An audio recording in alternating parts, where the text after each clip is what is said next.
Hello and welcome to this small tutorial. In this video I will show you how to use the river generation plugin. Therefore we will create a river with a tributary. So first of all we need a landscape. Therefore we go to the mode settings and create there a landscape. Yeah. After we've done this, we go on with the sculpting tool and dig a hole into the landscape. So now we change the tool to the flatten tool. Now we can draw our river into the landscape, something like this, for example, and our tributary. So that's now our river. And okay, maybe this is not so nice. We just make it this. Okay. So the next step is to open the river plugin itself. When you don't see these folders, go under View Options and Show Plugin Content, and make sure you've added the plugin to your project. Now you go under Spline Systems and drag the actor into the riverbed. Yeah. After you've done this, you go under the Details panel to generate spline for river and press the button once. Now the first part of the river is generated. So the next step will be to create a tributary. Therefore, we straighten up these tributary sections on the splitting side and on the joining side. So like this.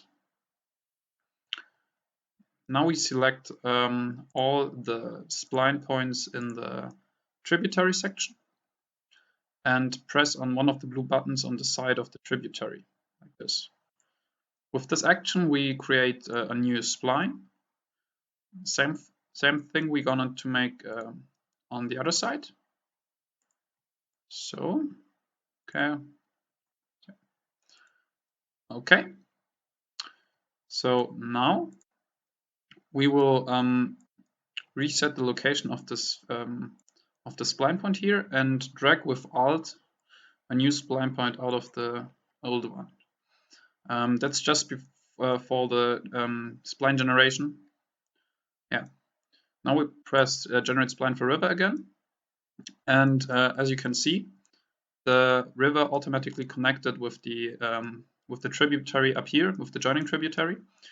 Yeah, so we don't have to set up now anything anymore, and we are actually now finished. Okay, so we can press Start. And now we can have a look at our river. So, of course, the first spline point should be under the map. But yeah, this can we do now as well. So let's have a look at it. It's a little bit slow, so I will fast this full thing up. If you want to change something, select all the spline system you want to change, and then you can add your values, for example, the speed value. Okay. So now it's a little bit faster. Okay.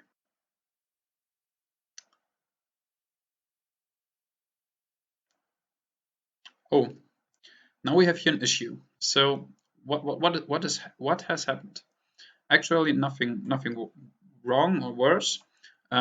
We just have a mistake because we are saying, okay, this main river should join into the tributary, but this doesn't make any sense because the tributary is reaching this point earlier than the main spline. So we have to change this. We do this by selecting the main spline and go under tributaries, and there we select the joining one and tick switch joining. Now press switch join tributary. Now the tributary will go to the tributary. So we haven't the tributary right here, and now this should work.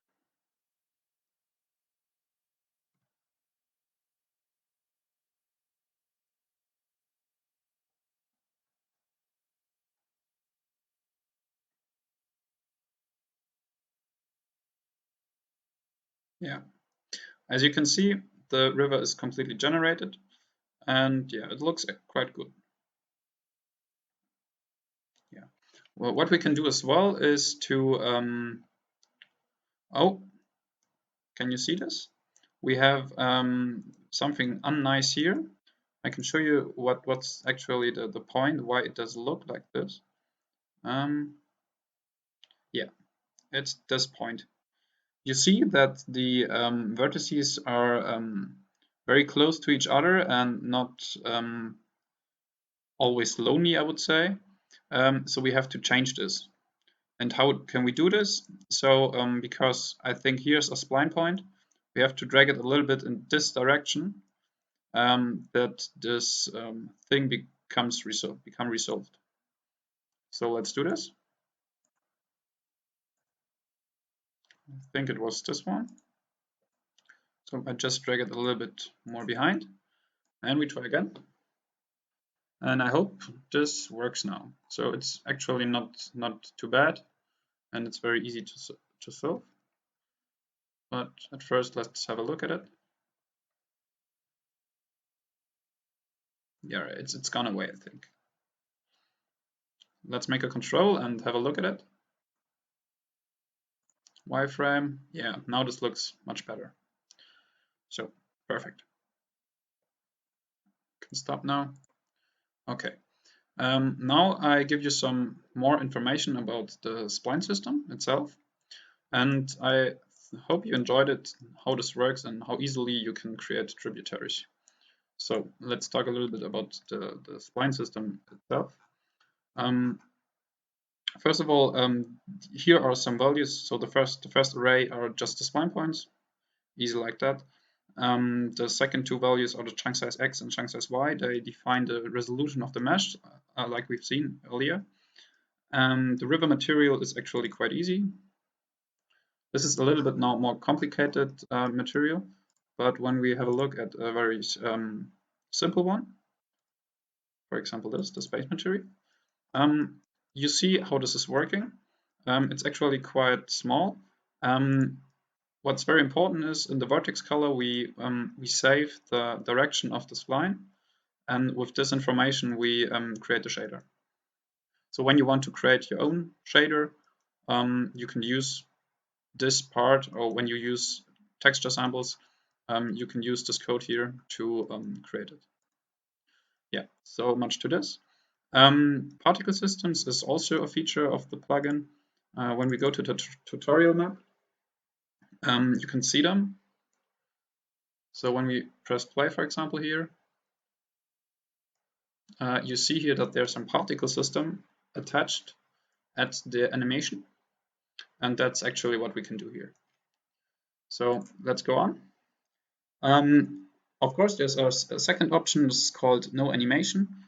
So when we tick this for all splines, the mesh will be automatically generated, including all the tributary sections, which will be finished as well.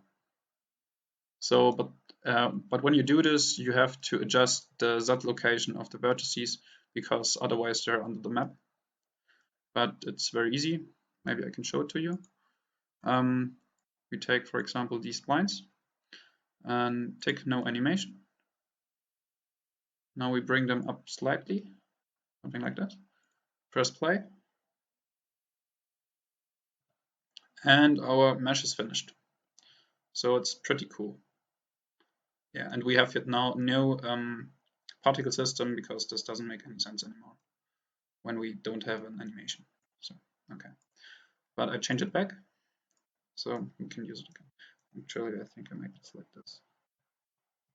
Yeah, that's better. Let's go on. The animation modifier. Yeah, as you can see, you can create animations.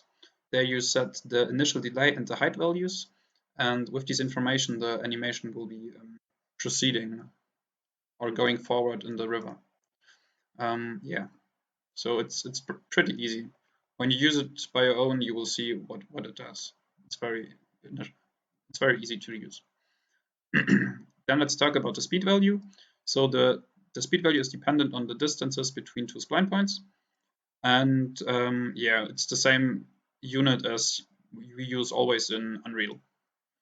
Then there's a reverse delta animation rate.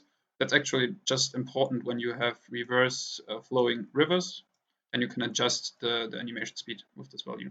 X offset adjusts the animation shape, so it becomes more flat when you use your higher values. Collision activated is, I think this is clear. Unique ID, actually we don't need this when you just create the tributaries like I showed you, but you can do this by hand also, then this is important. Main wave, this means that when this is ticked, the river is starting when we are pressing play. Yeah, it's easy like this. But we can also play the river by code. I can show this to you because we have here, for example, a very good example for this. With this code, you can run a certain river from code. Yeah. Let's go on. Spline numbers are these numbers here. You can set the font size and so on and so on. You can clean them up when they are a little bit a mess. Generate splines and so on and so on, but the rest is, I think, not so important. The tributary additional distance, like you've seen earlier, when we create here an additional river parallel to the spline, you can adjust the distance, how far they are from each other. Yeah, so the particle system here, this I can show you by pressing play. So let's do this. So as you can see, we have here now the particle systems, and they will change when they reach the end of the end of the spline. Then they will switch to a waterfall. So the main spline, I would say. Yeah, so we just wait now a little bit, and then we can see it. It's pretty cool because we can cast after this happened, for example, an event. I have there created a collision box where the waterfall is, and after a certain timer, the river below is starting. So you will see this now, yes. So that's pretty cool, and you can create it very easily. Yeah, that's it.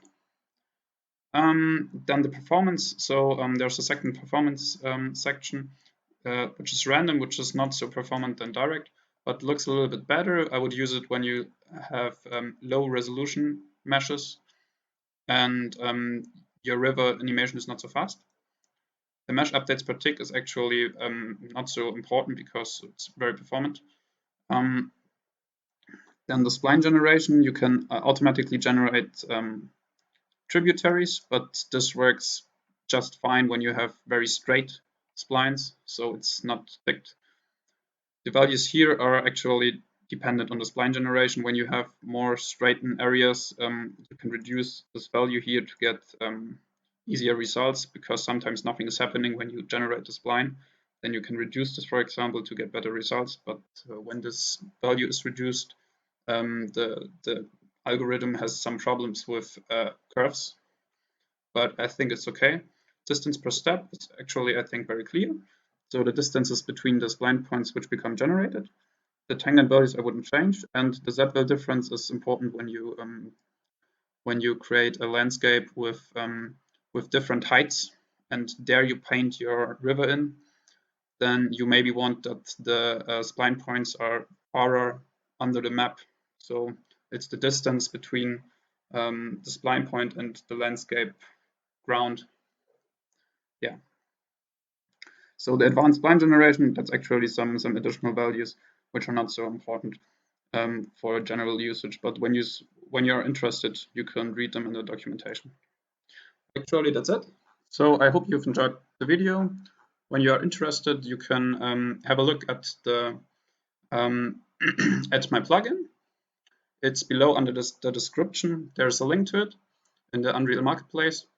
Yeah, I hope you enjoyed this video, and thank you.